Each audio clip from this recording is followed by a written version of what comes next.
Good afternoon and good evening.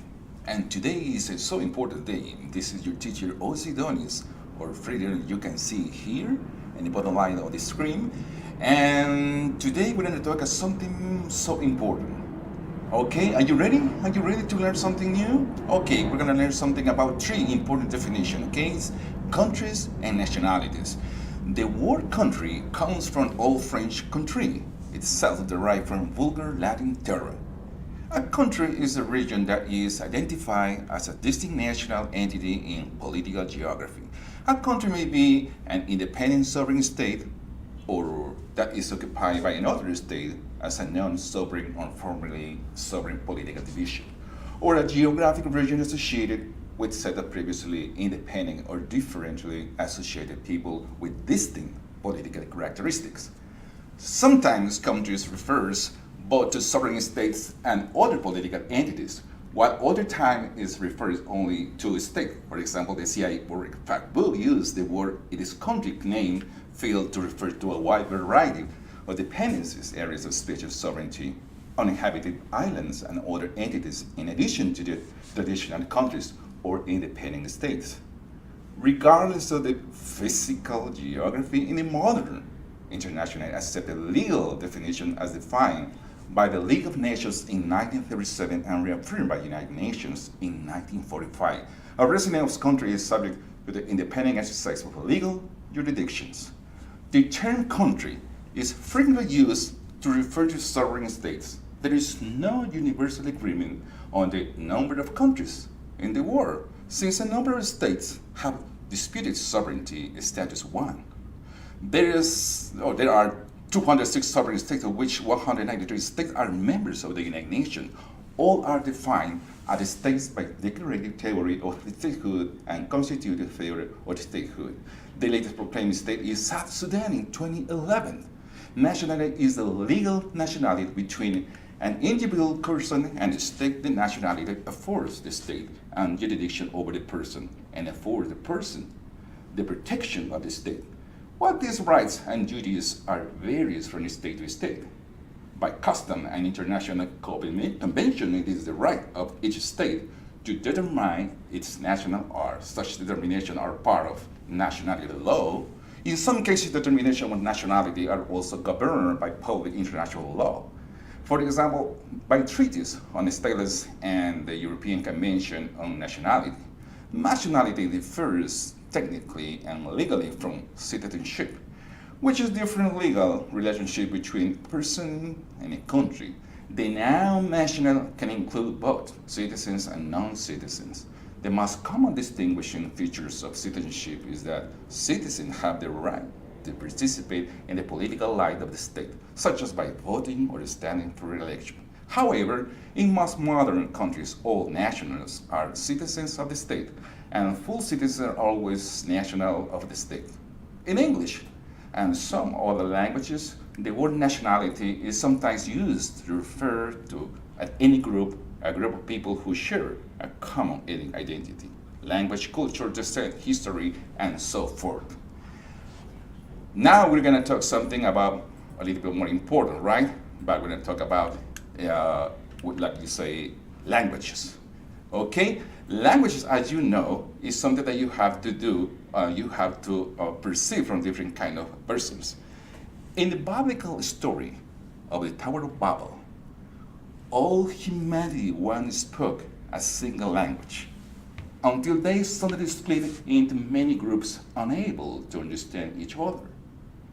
We don't really know if such an original language ever existed, but we don't know what the function of language existing today can be traced back to much smaller number.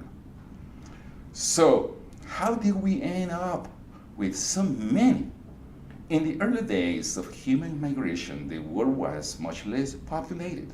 A group of people that share a single language and culture often split into smaller tribes, going separate ways in search of fresh game of fertile land.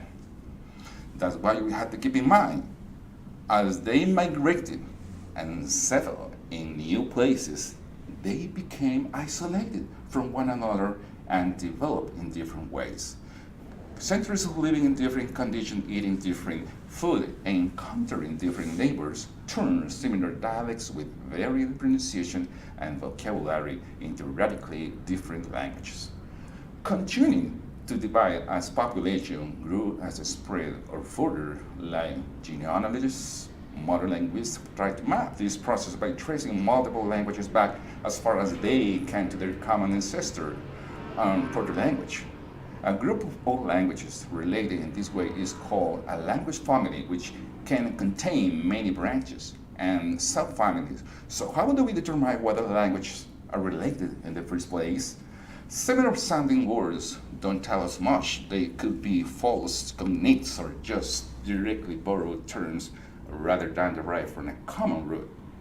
Grammar and syntax are a more reliable guide, as well as basic vocabulary such as pronouns, number, or kinship terms that are less likely to be borrowed by systematically comparing these features and looking for regular pattern of sound changes and correspondences between languages, linguistics, and determine relationships, trace specific steps in their evolution. And even reconstruct counter languages with no written records. Linguistics can even reveal other important historical clues, such as determining the geographic origins and lifestyles of ancient people based on which of their words were native and which were borrowed. There are two main problems linguists face when constructing these languages, family trees. One is that there is no clear way of deciding where the branches at the bottom should end. That is which dialects should be considered separate languages or vice versa.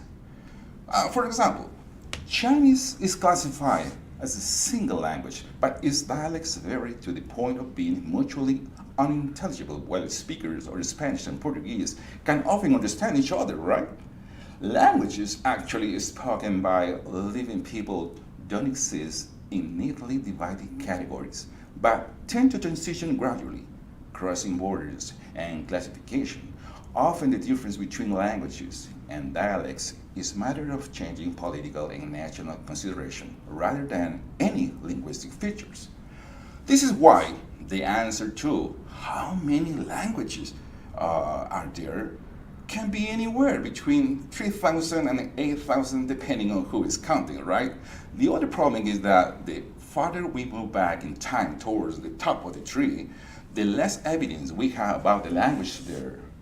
The current division of major languages families represents the limit at which relationship can be established with reasonable certainty, meaning that the languages of different families are presumed not to be related on any level.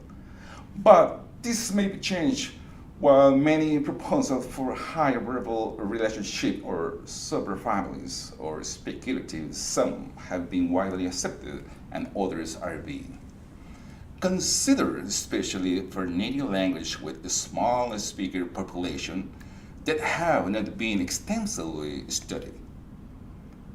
We may never be able to determine how language came about or whether all human language do in fact have a common ancestor scattered through the Bible or migration. But the next time you hear a foreign language, pay attention. It may not be as foreign as you think, okay? Keep in mind that, okay? Guys, has been your teacher Ozzy here in Guatemala from Intecap, Guatemala. It has been a great pleasure to stay with you. Hope to see you next time. Bye-bye.